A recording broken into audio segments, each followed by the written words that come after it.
మేలు పడటం అన్యయటున శ్రీహనామంతుడు ఆలోచించక అశోక హనుమంతున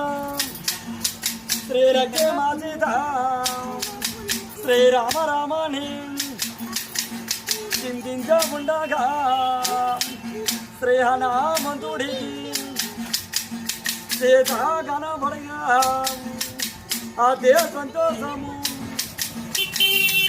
మాట్లాడే సమయం మరి ఇప్పుడు కాదని చెట్టు కొమ్మన ఒక తోట నుండును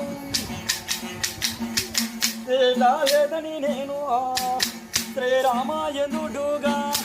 జయ సముద్ర మహారమణ గోవిందో హరే